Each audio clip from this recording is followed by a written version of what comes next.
أعوذ بالله من الشيطان الرجيم بسم الله الرحمن الرحيم كذلك كنتم من قبل فمن الله عليكم فتبينوا إن الله كان بما تعملون خبيرا. هذه آياتو تفسير او ترجمه مخکې تیره سوې څه مسله پاته سوره نساء د آیات نمبر 4 نیوي دي. زموږ د فقه په کتابونو کې او یا د حدیثو په شروحاتو کې دا مسله لیکلې ده چې اهل قبله ته کافر ویل جایز نه دي، او دا مسله د قران کریم دغه آیات سره اخته شوې ده چې ولا تقولوا لمن القى اليكم السلام لست مؤمن. په دې ارتباط باندې مفسرینو دا عمومي قاعده را نقل کړي چې کچيري یو کس د اسلام اظهار کاوه، په خله باندې کلمه ویل او شهادتین اقرار کاوه او بل هیڅ عبادت نه کاوه، او یا خو ظاهرا په خله د شهادتین اقرار نه کوي لیکن د مسلمانانو په عبادتو کې شرکت کوي، مسجد ترازی زی، نو دا کس مسلمان بلل کیږي. او دغه شکسته چې هغه صرف کلمه وای نور هیڅ اعمال نه کوي، کافر نه ویل کی. ځکه دا تقریبا د اهل سنت والجماعت د ټول عقیده ده، تقریبا نه بلکې یقیني چې په کبیره ګناه سره د ایمان څوک نه وسی، د کبیره ګناه په وجه څوک کافر کیږي نه. نو اهل قبله ته کافر ویل جائز نه دي، لیکن هو دا په هغه صورت کې چې د څخه د اقرار او د عمل خلاف دسی او عمل یا قول صادر نسی چې هغه عمل یا قول د اسلام د صریح قوانینو سره په ټکر کې کداسي یو شی ورڅ صادر سو، نو بیا هغه کافر یا مرتد بلل کیږي، ولو که هغه هزار واره کلمه په ژبه باندې وایي. امام ابو حنیفه رحمه الله قول دی فقه الاکبر او عقیدة التحاویه را نقل کړي، وایلا نکفر اهل القبلة بذنب، مج اهل قبله ته د ګناه په وجه کافر نه وای، لیکن تر هغه وخت چې دغه کسخه د اسلام مناقض قول او یا عمل صادر شوی. د مثال په توګه یو کس د نبوت دعوه وکړي، نو ولو کدا کلمه وایي ولو کدا المنسکی دا کافر دی، او قتل یې پر مسلمانانو فرض دی. چنانچه مسیلمه کذاب چې کله د نبی علیه السلام د وفات ورسته د نبوت دعوه کړي، نو هغه ویل منځ هم کاو، زکات هم ورکاو، او اذان هم کاو، او په اذان کې دا کلمه ویل اشهد ان محمدن رسول الله یا اشهد ان محمد رسول الله، دا کلمه هم ویل. لیکن د ټول صحابه بالاتفاق دا خلاف جهاد فرض، او د حضرت ابو بکر رضی الله عنه په امر باندې هغه په قتل ورسول سو، او ټول صحابه وې په مقابله کې جهاد وکړي. دا یو دوم دا چې ترڅو پوری چې یو کس د اسلام سره خلاف اعمال یا اقوال صادر کړي نه، هغه ته کافر نه وای. معنا یې دا ده چې يهود او نصارا کافران، یعنی ولو که هغوی د توحید خبره کوي، اگر که هغوی دا وایي چې موږ عیسی علیه السلام یا موسی علیه السلام منو،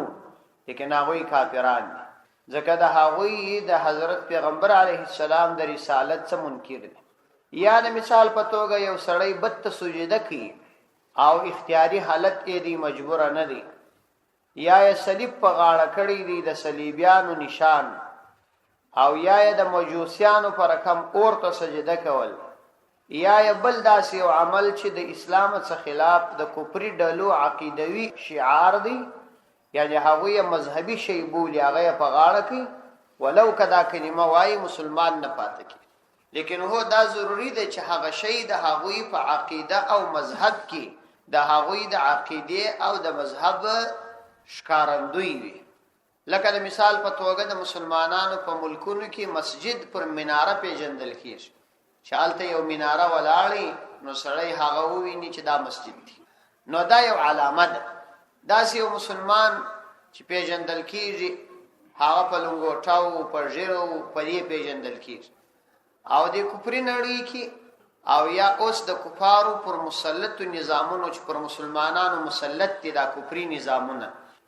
په اسلامي نړۍ کې په ټوله اسلامي نړۍ کې هیڅ اسلامي حکومت نشته نظامونه ټول کفري نظامونه دي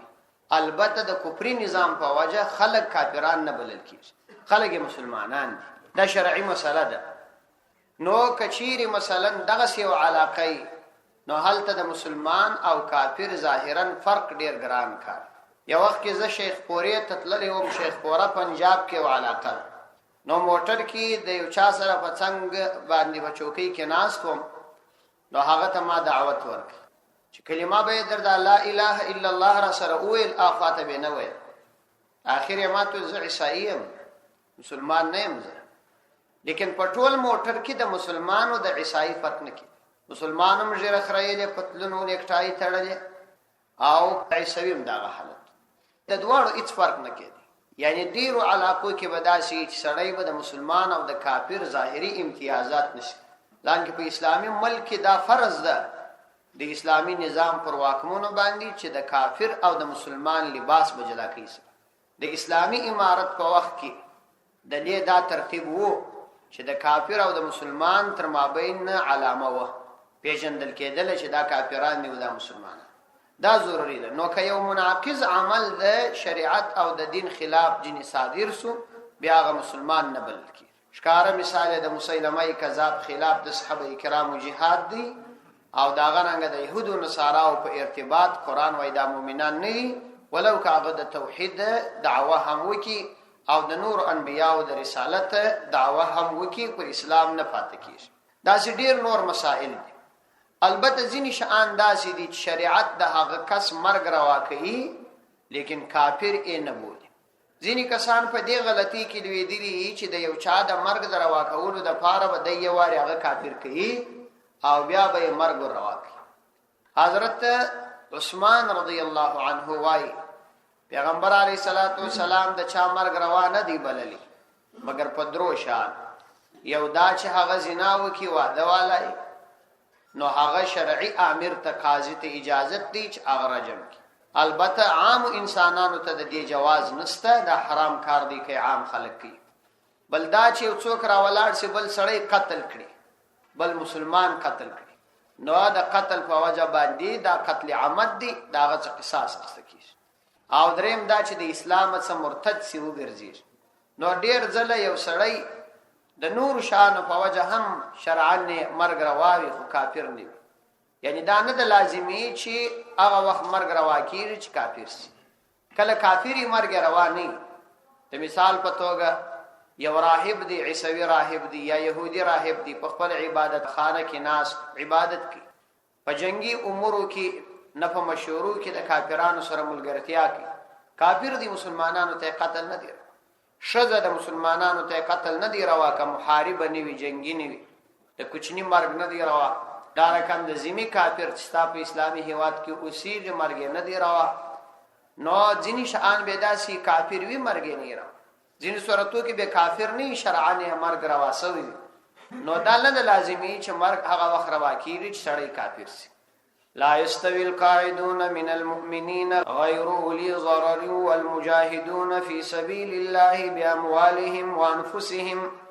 فضل الله المجاهدين بأموالهم وأنفسهم على القاعدين درجة وكلا وعد الله الحسنى وفضل الله المجاهدين على القاعدين أجرا عظيما لا يستوي القاعدون برابر ندین کسان من المؤمنین د مؤمنانو غیر اولی ضرر ما سوا د عذر د خاوندانو څخه والمجاهدون ومجاهدين في سبيل الله دل تعالی فلارکی چاوی جهاد کوي بیا اموالهم بخپل مالونو سره وانفسهم او بخپل ځانو سره فضل الله المجاهدين فضیلت ور کړی دی الله عزوجل مجاهدین ته بیا اموالهم وانفسهم چاوی بخپل مالونو جهاد کوي بخپل ځانونو جهاد کوي علی القاعدین پر ناس تو کسانو باندې درجه یو درجه وکلا وعد الله الحسنى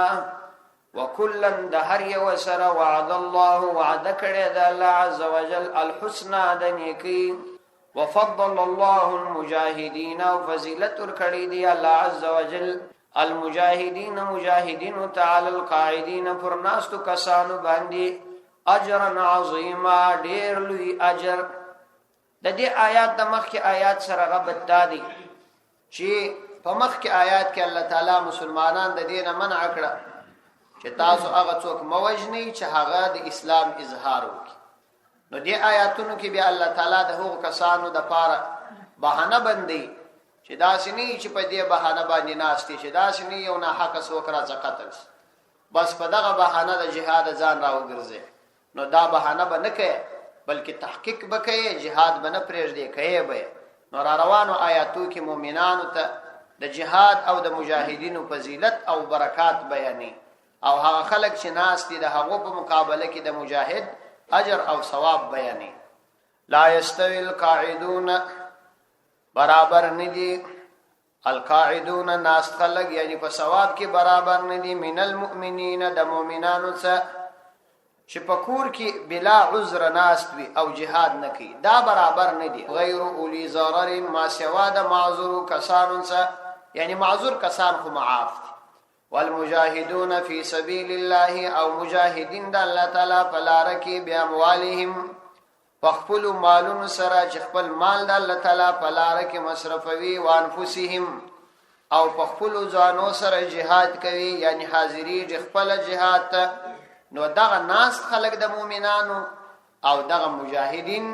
دا په ثواب کې سره برابر نه بلکې هغه کسان چې jihad کوي اوی په ثواب کې تر دوی ډیر لوړه درجه لري jihad د الله تعالی د طرفه پر بندگانو باندې پیغمبر علیه الصلاۃ والسلام د مکه مکرمه څخه هجرت کړی دي تر قیامت پورې فرض دي البته د جهاد احکام او فرضیت دا په مختلفو وختونو کې بدلیږي را بدلیږي په یو وخت کې جهاد فرض کفایه دا په هغه وخت کې چې مسلمانان غالب او د مسلمانانو اقدامی جهادونه یعنی اقدامی جهاد دا معنی چې مسلمانانو به د کفارو په ملکونو باندې حمله کوي نو که یو ډله د مؤمنانو او مجاهدینو داسې وای چې د کافرانو مقابله کول نور مؤمنان په خپل کارونو باندې په نورو فرضي اعمالو اخته نو د هغه نور مؤمنانو غاړه خلاص عمومي قانون دادی د همیشه د پاره کچيري د عمومي د مسلمانانو اجتماعي کارونه په څو کسانو حلیدل نو پر نورو باندې کول لازمي نه دي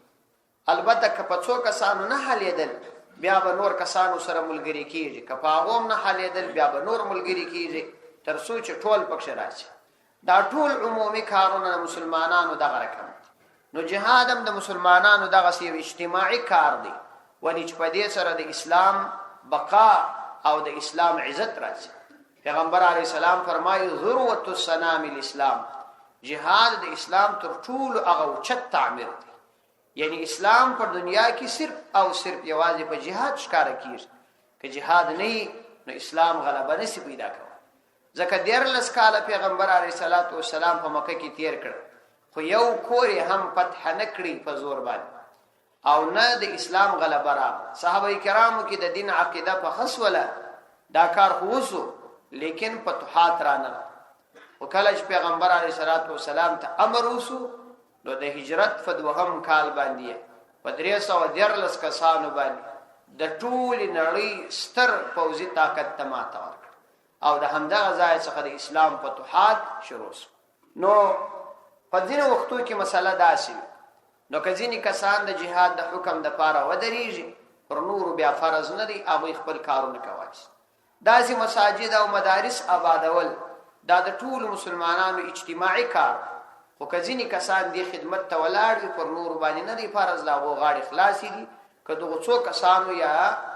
څونه اندازه انسانانو د دې ضرورت پر کولای شي دا یو مسلمان وفات شوی دی په جنازه او په تکفین او تجهیز کې ځینې کسانو شرکت وکړي پر نور کسانو باندې فرض نه ده چې هغه به خامخا شرکت وکړي دا اعتکاف دی نور کارونه دي چې انفرادي در سړي پورې اړه نه لري بلکې اجتماعي امور کله هغه کسانو هغه کار نه سوای کولای بیا پر نور باندې هم ضروری ده نو کله چې جهاد اقدامي وو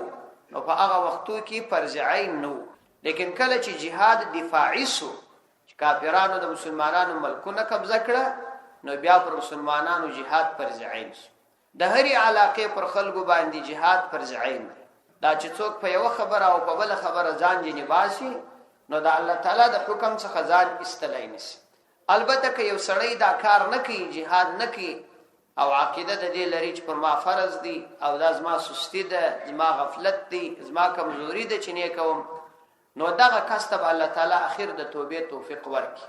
ځکه دی دا مني چې دا د الله تعالی فریضه ده، زما صفات ده، دا زما کمزوري ده. او که یو سړی خدا نه خسته د فریضې څه منکر وي وای دا ستنه او یا د دې په ارتباط خبرې کوي، دا العیاذ بالله اخر د ایمان د سلب سره مخامخ کیږي. ډیر کسان اوس موږ دای کم یو کوو یو نه کوو، لیکن دا عقیده لرو چې دا فرض عین دی، د الله تعالی حکم دی، پر موږ باندې فرض دی. دا چې موږ ضعیف یو، کمزوري یو، ناست یو، نه څه کولای، د الله تعالی څخه مغفرت غواړو. لیکن د دې معنا دا نه ده چې دا نشته. کچا د اصل نظریات او عقاید ښکار کول دا پر اسلام بیا نسی پاتې کېدای، ځکه د قرآنی شرعي حکم څخه انکار کوي او د عقیده لري چې دا نشته، نو دا عقیده غلطه عقیده. نو دغه آیاتو کې چې دا خبره روانه ده دا د فرض کفایه په ارتباط باندې ده. نو پر ناستو کسانو باندې بیا د مجاهدینو فضیلت دی، په هغه صورت کې هم په فرض کفایه کې هم چې کوم څوک جهاد کوي هغه افضل دی پر هغه چا چې هغه د نور فرائض پر ځای کوي. فضل الله المجاهدين باموالهم وانفسهم على القاعدين درجه، فضیلت ورکړي دي الله عز وجل مجاهدینو ته باموالهم فخفل مالونو چې جهاد کوي، وانفسهم فخفل ځانو چې جهاد کوي، على القاعدين پر ناستو خلقو باندې درجتن، د درجه په اعتبار باندې د ثواب په اعتبار د مجاهدینو فضیلت پر ناستو کسانو باندې ډیر دی. هغه کسان چې هغه ناست وي دینی عبادت کوي او هغه کسان چې مجاهدین وي د فرض کفایه په صورت کې. وکلا وعد الله الحسنى، د هر یو سره وعده کړی د الله عز وجل الحسنى د نیکی، یعنی الله عز وجل د مجاهدینو تم جنت ورکي او دا پر کورو چې ناست دي ته هم جنت ورکي، ځکه چې دا د فرض کفایه صورت دی. نو مجاهدین فقط فضیلت قربانی لري، نور به جنت ته دواړه ځي، یعنی هم به مجاهدینو ته او هم به قاعدینو ته الله تعالی جنت ورکړي. وفضل الله المجاهدین، دا د هغه درجه یادونه کوي چې الله تعالی الته فرمایل چې علی القاعدین درجه، دلته دغه درجه هغه تفصیل بیانوي چې دا درجه نو څونه اندازه. الله تعالی فرمایي وفضل الله المجاهدین، فضیلت ورکړي دی الله عز وجل مجاهدینو ته علی القاعدین پر ناستو کسانو باندې اجرا عظیما، لوی اجر ورکړي. او دا لوی اجر څونه اندازه دی؟ الله فرمایي درجات منه، ډیر لوړي درجات دي، منه د الله تعالی د طرفه، ومغفرة او بخښنه د الله تعالی د طرفه د ګناهونو، ورحمة او د الله عز وجل د طرفه رحمت دی. وکان الله غفورا رحیما، او دی الله عز وجل فور بخشونکی فور مهربان. دا د هغه عظیم اجر اندازه و چې الله تعالی په خپل کلام کې بیان. درجات دی منه د الله تعالی د طرفه چې د دې اعمال کثیره او په وجبه د مجاهد څخه صادریږي، نو د دې جهاد په وجه الله تعالی غته وړي درجات ورکی، ومغفرة او بخشنه ده، ورحمة او رحمت دی. وکان الله غفورا رحیما، او دی الله عز وجل فور بخشونکی او فور مهربان. یعنی که په دا کار کې د سړي څه کوتاهي وسول، کمزوري وسول، الله تعالی فور بخشونکی او فور مهربان ذات. دا قرآنی آیاتونه دي څومره واضح ادا کلمات او دا جهاد بیان کړي او څومره مجاهد ته فضیلت ورکړي. بیا به څنګه د الله تعالی د دې دومره کلام څخه سړی مخ اړي او څنګه به د دې خبرې څه منکر کیږي چې دا وسمست او دا عقیده ښکارا کول. دا فقط د يهودو د خوشالولو د پاره دا خبره کیږي، ځکه چې پر يهودي باندې درې خبرې بدې لګي. د خلافت نوم پر کافرانو ډیر بد لګي، همیشه که د خلافت نوم په کوم ملک راغلی دا پر کافرانو سخت بد لګي، بل پر کافر باندې د همیشه د پاره د جهاد کلمه ډیره بد لګي، ځکه دوی د جهاد د کلمې د سپکولو د پاره او د دې کلمې د بیا اهمیت کولو د پاره مختلف کلمات استعمال کړي، ترڅو چې دا کلمه ورکسي. کله مجاهد ته ترهګر وای، کله ورته افراطي وای، کله ورته تندروي وای، کله ورته سخت طبيعت او سخت مزاج وای، کله وای اسلام پال، یعنی مختلف نمونه ورته انتخابوي. او دغه جیبی د رادیوګانو کې چې دا ناست دا جیبی دا د يهودانو جیبی، دا به د يهودانو خبره شسره وړو پړه کې او د عوام مختي ور پیش کی. د عوامو بیچارهګانو هم تحقیق کم وي، هغه بیچارم د دوی د خبرو سره متاثر، د کفارو اصطلاحات کاری، د کفارو اصطلاحات کارول منع دي. ګوري قران کریم کې مشتتیر سول ولا تقولوا راعنا، تاسو د راعنا کلمه مو وایست، ولی که څه هم د دې سم معنا او می استعمالوي، دا د دوی کلمه و، تاسو به د دې کلمات نه استعمال. نو دا کلمات منع. استشهادی ته ځان مرګي ویل دا دغه د پاره استعماليږي چې دغه کلمې بیا اهمیت د خلکو په ذهنو کې راشي. نو کله بیا وای د غماش په خلاف جهاد، کله وای د پولیو په خلاف جهاد، کله بیا وای د رشوت په خلاف جهاد. یعنی دا د جهاد کلمه یو سپک استعمال کی، ځکه جهاد د ارش خلاف نه کیږي، جهاد د کافر په خلاف کیږي. دوی د دغه کلمې د اهانت د پاره او د سپکولو د پاره مختلف تدابیر جوړ کړي. د غماش په خلاف جهاد دا باقاعده مالی دلی دي لیکلي، د فساد په خلاف جهاد، دا کلمات د دغه لپاره استعمالي د دې اهانت راس او دا قرآني حکم. او دریم شي چې دوی بجنی وړي هغه حدود دي، شرعي حدود. حکم ځای کې که شرعي حدود نافذېدل، لاس قطع کې دي، قصاص کې دي، پر زنا باندې رجم کې دي، د پر دوی باندې اور بلی. دوی د دې شریش سره دومره سخت حساسیت لري، دومره سخت حساسیت لري چې فقط د نامه څخه یې د جهاد د لپس، د خلافت د لپس او د حد د لپس د دې څخه دوی کاملا نفرت کوي. د همدغه خبرو د اهانت لپاره د رادیوګانې جوړ کړي.